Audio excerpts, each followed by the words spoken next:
कौन ले जाएगा, कौन साथ देगा, कौन सहारा देगा? कोई चाहिए जीवंत। शास्त्र अपने आप में किसी को भी ले जा नहीं सकता, न गीता, न कुरान, न वेद। क्योंकि वेद का तुम जो अर्थ करोगे वो भी तुम्हारा होगा। नाव कभी चलाई ना हो और तुम नाव चलाओगे तो डूबने की ही ज्यादा संभावना है बजाय उतर जाने की। भीतर का अनुभव न हुआ हो तो बाहर के शब्दों से तुम किसी भी तरह भीतर की प्रतीति न कर सकोगे। शास्त्र में सब रखा है, लेकिन कौन जताएगा, कौन दिखाएगा, कौन जगाएगा, कौन चेताएगा अर्थ को? शास्त्र में शब्द हैं, अर्थ तो भीतर से उमकते हैं। शास्त्र में तो केवल प्रतीक हैं, चिन्ह हैं, लेकिन उन चिन्हों को कोई खोलने वाला चाहिए। इसलिए सारे संतों ने सदगुरु पर बहुत जोर दिया है, शास्त्र से ज्यादा जोर दिया है। सदगुरु मिल गया तो शास्त्र मिल गया। नाव ना भी हो तो भी अगर माझी मिल जाए तो कोई उपाय खोज लेगा। तुम्हें नदी के पार ले जाने का, शायद कंधे पे बिठा कर ले जाए, या हो सकता है तैरना सिखा दे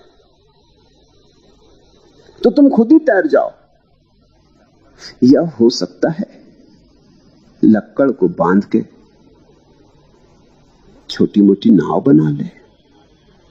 लेकिन कोई चाहिए जो दूसरे किनारे से परिचित हो। सदगुरु का अर्थ होता है इस किनारे उस किनारे को जानने वाला मिल जाए। इस जगत में उस जगत की पहचान वाला मिल जाए। खड़ा तो हो बाजार में, खड़ा तो हो बाजार में, लेकिन अनुभव उसे परमात्मा का हो। खड़ा तो हो तुम्हारे साथ, तुम्हारे जैसा ही, लेकिन कुछ हो उसके भीतर जो तुम जैसा ना हो, जिसने जीवन की सारी गहराइयां देखी हो, पहचानी हो। कबीर ने कहा, कबीरा खड़ा बाजार में लिए लुकाठी हाथ। बाजार में खड़ा हूं, लिए लुकाठी हाथ, लठ लिए खड़ा हूं। हो जिसकी हिम्मत आ जाए तो उसका सिर गिरा दूं, हो जिसकी हिम्मत तो चल पड़े साथ। घर जो बारे आपना चले हमारे साथ।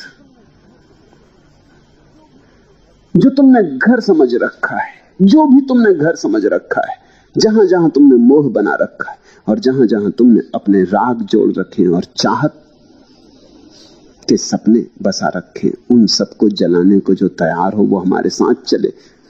कबीर कहते हैं, बाजार में आके खड़ा हो गया हूं, तैयारी पूरी है उस तरफ ले चलने की। जिनकी हिम्मत हो वो मेरे पीछे आ जाए।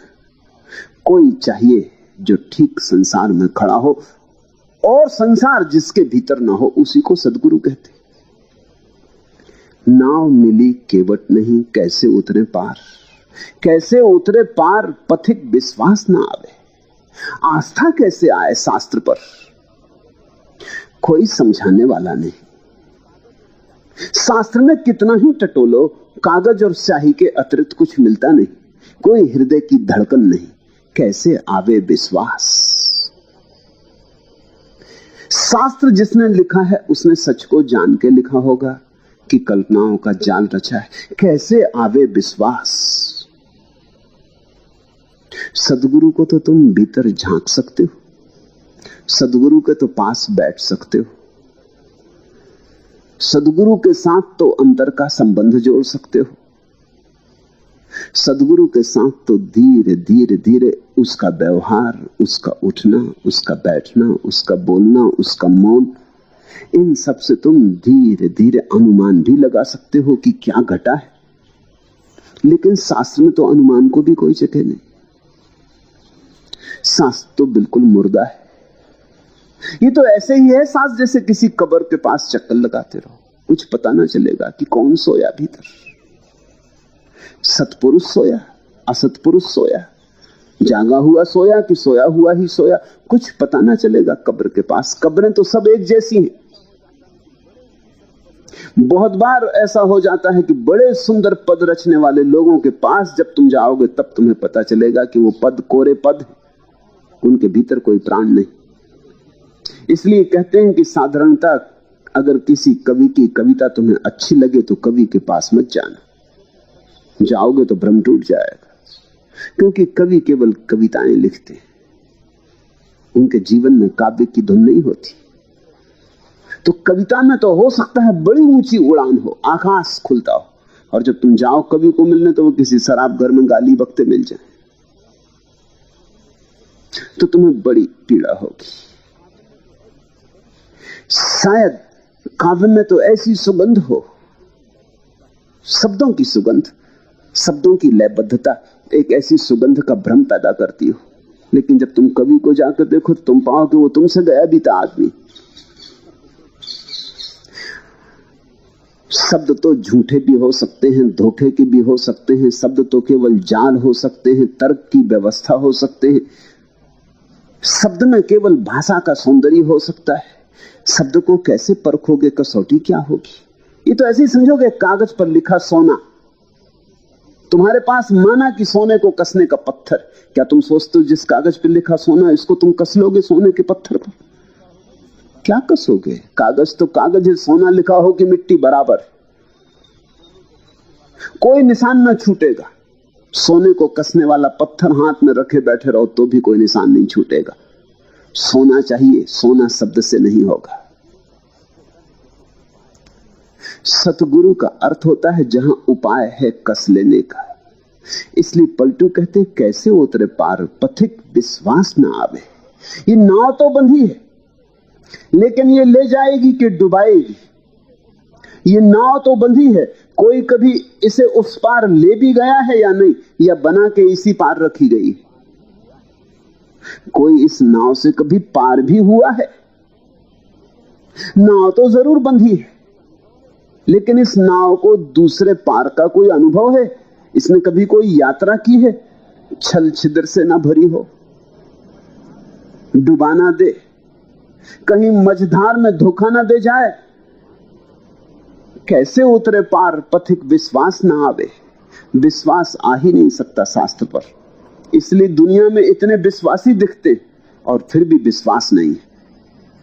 कोई हिंदू है, कोई मुसलमान है, कोई ईसाई है, कोई जैन, कोई बौद्ध, इतने लोग हैं और सभी कुछ ना कुछ विश्वास करते, लेकिन तुम विश्वासी आदमी मिलता कहीं? कोई आंखें दिखती जिनमें आस्था के दिए जल रहे हो? तुम्हें कहीं कोई हृदय की धड़कन सुनाई पड़ती जिसमें श्रद्धा का स्वर हो? सब तरफ अश्रद्धा है, सब तरफ अनास्था है, सब तरफ अविश्वास है, संदेह की दुर्गंध से भरी है पृथ्वी। और इतने विश्वासी लोग, जरूर कहीं कुछ भूल चूक हो रही। नाव पर विश्वास नहीं आ सकता। मोहम्मद मिल जाते तो मजा आ जाता, लेकिन कुरान मिली तुम्हें, तुम्हारा दुर्भाग्य। कृष्ण मिल जाते तो मस्ती छा जाती। वो कृष्ण की मौजूदगी भरोसा पैदा करवाती, मौजूदगी के अलावा और कोई उपाय नहीं। कृष्ण की मौजूदगी में तत्क्षण तुम भी उड़ना शुरू कर देते हो। कृष्ण जब पंख पसारते हैं, तुम्हें भी अपने छिपे हुए पंखों की याद आ जाती।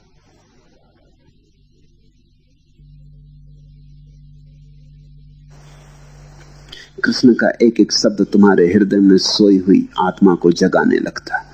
जागृत शब्द ही जगा सकता है। कृष्ण मिलते तो सौभाग्य, लेकिन तुम गीता लिए बैठे हो।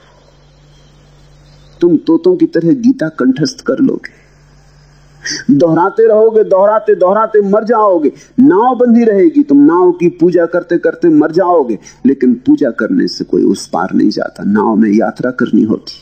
लोग शास्त्रों की पूजा कर रहे हैं, बड़ा निर्वचन होता शास्त्रों का, व्याख्या होती शास्त्रों की, लेकिन जो उस पार ना गया हो उसके निर्वचन का भी कोई मूल्य नहीं, उसकी व्याख्या का भी कोई मूल्य नहीं। पंडित सहयोगी नहीं हो सकता, केवल ज्ञानी ही सहयोगी हो सकता है। और बिना विश्वास के तो कुछ भी नहीं होता। ये तो यात्रा ही निसंदिग्ध मन से हो तो ही होती। संदेह तो ऐसा ही जैसे नाव में छेद हो, छेद दिखाई पड़ रहा है नाव में, तुम कैसे बैठोगे? नाव में पानी भरा जा रहा है, बंधी बंधाई नाव में पानी भरा जा रहा है, तुम कैसे बैठोगे? आस्था तो होनी चाहिए साफ कि नाव डूबेगी नहीं। जब तुम नाविक को नाव में देखते हो, उसकी मजबूत कलाइयों को देखते हो, उसके हाथ में पतवार देखते हो, उसके हाथ में पतवार के गट्ठे देखते हो, उसके चेहरे पर हजार हजार सूरज की धूप निकली, नाव इस पार से उस पार होती रही, जब तुम्हें ये सारी बात दिखाई पड़ जाती कि कोई मल्लाह मौजूद है, कोई नाविक मौजूद है, कोई केवट मौजूद है, आस्था पैदा होती। तब फिर नाव में अगर छेद हो तो भी फिक्र नहीं, ये मल्लाह उसकी भी चिंता कर लेगा। फिर तुम्हें दूसरे किनारे का भरोसा दिलाने के लिए झूठी बातों की जरूरत नहीं। इसकी आंख पर्याप्त, तुम इसकी आंख में झांकोगे तुम्हें दूसरा किनारा दिखाई पड़ जाएगा। इसके हृदय की धड़कन काफी है, तुम जरा पास बैठ के इसकी धड़कन का गीत सुनोगे तो आस्था पैदा हो जाएगी। इसलिए बुद्ध के पास या नानक के पास या कबीर के पास या पलटू के पास आस्था का जन्म होता है। आस्था सदा जीवंत व्यक्ति के पास ही जगती है। बुझे दियों से तुम अपने बुझे दिए को जलाओगे भी तो कैसे जलाओगे? कोई जला दिया चाहिए। उसके पास जाओगे तो ज्योति एक झपट में तुम्हारी बुझी बाती को पकड़ लेगी। नाव मिली केवट नहीं, कैसे उतरे पार, कैसे उतरे पार पथिक विश्वास ना आवे, लगे नहीं बैराग यार कैसे को पावे। ये जो वैराग्य है, ये जब तक कोई प्यारा ना मिल जाए, कोई यार ना मिल जाए, जिसको बुद्ध ने कल्याण मित्र कहा है उसी को पलटू यार कह रहे हैं। जब तक कोई यार ना मिल जाए, जब तक तुम उसकी यारी में डुबकी ना लो, जब तक कोई कल्याण मित्र ना मिल जाए, जब तक कोई प्रेमी ना मिल जाए, गुरु यानी प्रेमी। परमात्मा का तो तुम्हें पता नहीं, परमात्मा तो बहुत दूर का किनारा है। लेकिन परमात्मा में होकर कोई आया हो, ऐसा जब तक यार ना मिल जाए, लागे नहीं बैराग यार कैसे के पावे, तब तक वैराग्य का रंग नहीं लगता। तब तक तुम बातें वैराग्य की करते रहो, तब तक सन्यास का रंग नहीं लगता। जो खुद रंगा हो वही तुम्हें रंग सकेगा, जो खुद डूबा हो वही तुम्हें डुबा सकेगा। शराबी के पास बैठोगे तो उसके मुंह से शराब की गंध आती, पक्का पता हो जाता है। फिर उसकी मस्ती दिखाई पड़ती, उसके पैर डोलते मालूम पड़ते, कहीं रखता पैर और कहीं पड़ते। शराब के लिए कोई प्रमाण पत्र थोड़ी खोजने पड़ते हैं, शराबी की चाल बता देती है कि प्रमाण पत्र है।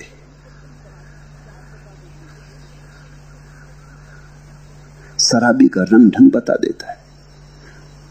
और जब यार मिल जाता है और यारी जम जाती, यही तो शिष्य और गुरु का मिलन है, यारी का जम जाना।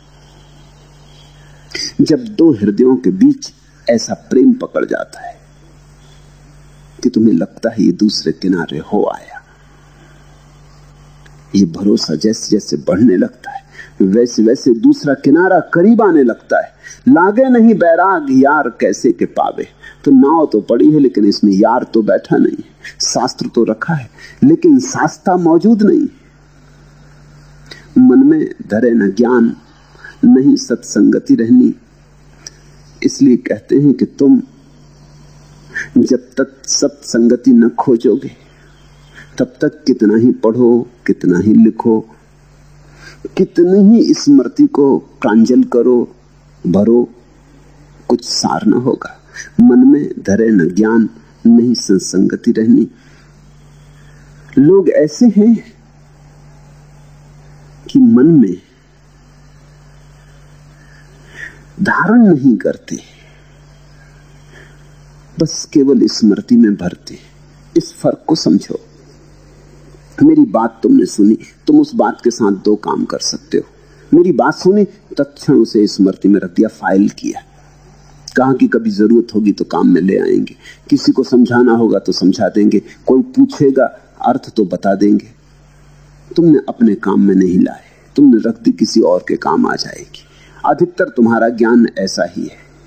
एक दूसरी बात है, एक दूसरा ढंग है, वास्तविक ढंग कि तुमने बात को समझा और पी गए, पचा गए, वो तुम्हारे मांस मज्जा में समा गई। तुमने स्मृति ना बनाई, तुमने उसका जीवन बना दिया।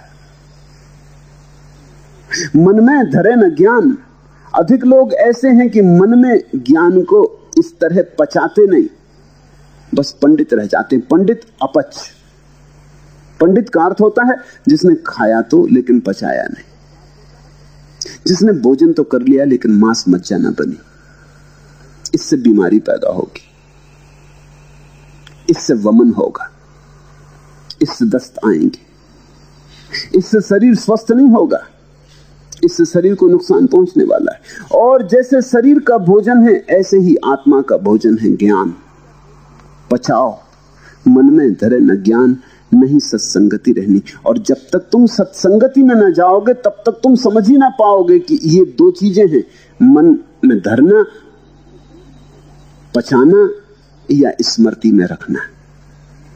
शास्त्र केवल स्मृति में रखा जा सकता है, सद्गुरु ही केवल मन में धारा जा सकता है। शास्त्र तो केवल तुम्हारी जानकारी बनेगी, तुम्हें पता हो जाता है वेद क्या कहते हैं ईश्वर के संबंध में, मगर ईश्वर क्या है, उपनिषद क्या कहते हैं ईश्वर के संबंध में। लेकिन संबंध में जान लेना, ईश्वर को जान लेना तो नहीं। ईश्वर को जानना तो बात और है। बिना प्रेम किए तुम प्रेम के संबंध में बहुत कुछ जान ले सकते हो। पुस्तकालयों में किताबें प्रेम पर लिखी रखी, तुम जाके सब अध्ययन कर लो। तुमने कभी प्रेम नहीं किया, प्रेम के संबंध में तो जान लोगे, लेकिन इससे क्या तुम्हें प्रेम का जरा सा भी रस आएगा? प्रेम के अमृत की एक बूंद भी तुम्हारी जीभ पर पड़ेगी, स्वाद आएगा? नहीं, तुम पंडित हो जाओगे। चाहो तो थीसिस लिखो, कोई यूनिवर्सिटी तुम्हें डॉक्टरेट दे देगी, यूनिवर्सिटी यही काम करती है। तुम बड़े ज्ञानी हो जाओगे, शास्त्र लिख सकते हो। ये तुम्हारा शास्त्र वमन होगा। पहले तुम शास्त्र को पी गए, पचा नहीं, अब उसका वमन कर दिया, दूसरों की खोपड़ी पर डाल दिया। लेकिन सद्गुरु के बिना दूसरी घटना नहीं घटती। दूसरी घटना का अर्थ है जब तुम किसी के साथ अपने जीवन का धागा जोड़ देते हो, जब तुम किसी के साथ अपनी गांठ बांध लेते हो। जैसे विवाह, जैसे किसी के साथ फेरे पड़ गए, इसलिए तो यार कहते पलटू। ये प्रेम का विवाह है। शिष्य विवाहित हो गया गुरु से, अब दोनों एक हो गए, रच पच गए, तभी पाचन शुरू होता है। मन में धरे न ज्ञान, नहीं सत्संगति रहनी। सत्संगति के बिना नहीं हो पाएगा, मन में ज्ञान नहीं प्रविष्ट होगा। बात करे नहीं कान, प्रीत बिन जैसी कहनी। और तुम तो ऐसे हो कि सुनते भी हो तो भी कहां सुनते हो, पढ़ते भी हो तो कहां पढ़ते हो। पहले तो शास्त्र मुर्दा, मुर्दे को तो पढ़ रहे हो और फिर भी कहां पढ़ते हो। पढ़ना भी ऐसे ही है, मन हजार काम और करता है। एक तो पंडित को सुनने जाते और उसको भी कहां सुनते हो। तो पहले तो पंडित सुनते तो भी शायद ही कोई लाभ होना था, फिर उसको भी कहां सुनते हो। पंडित बोले जाता, तुम कुछ कुछ सोचे जाते। ये तो तभी हो पाएगा, ये सुनना तो तभी हो पाएगा जब मन का राग बैठ जाए, जब मन एक प्रेम में पड़ जाए। प्रेम के अतिरिक्त कोई श्रवण नहीं। तो यारी पहले बननी चाहिए, प्रेम पहले बनना चाहिए, तब ज्ञान। प्रेम के पीछे आता ज्ञान। और जिसने सोचा कि ज्ञान के पीछे प्रेम आएगा, वो भूल में पड़ा। उसने बैल पीछे बांध दिए गाड़ी के, ये गाड़ी अब कहीं जाएगी नहीं। प्रेम पहले आता, भाव पहले आता, हृदय पहले आता, तब सिर। जिसने सोचा कि पहले सिर फिर हृदय को ले आएंगे, वो कभी भी नहीं ला पाएगा, क्योंकि सिर तो हृदय के खिलाफ है और हृदय को कभी उमंगने ना देगा। सिर तो संदेह है और हृदय है आस्था, श्रद्धा। तो सिर तो हजार उपाय करेगा संदेह खड़े करने की। सिर में तो संदेह ही लगता है, सिर से कभी श्रद्धा नहीं होती। श्रद्धा हृदय से होती। सरल चित्तता चाहिए, विनम्रता चाहिए,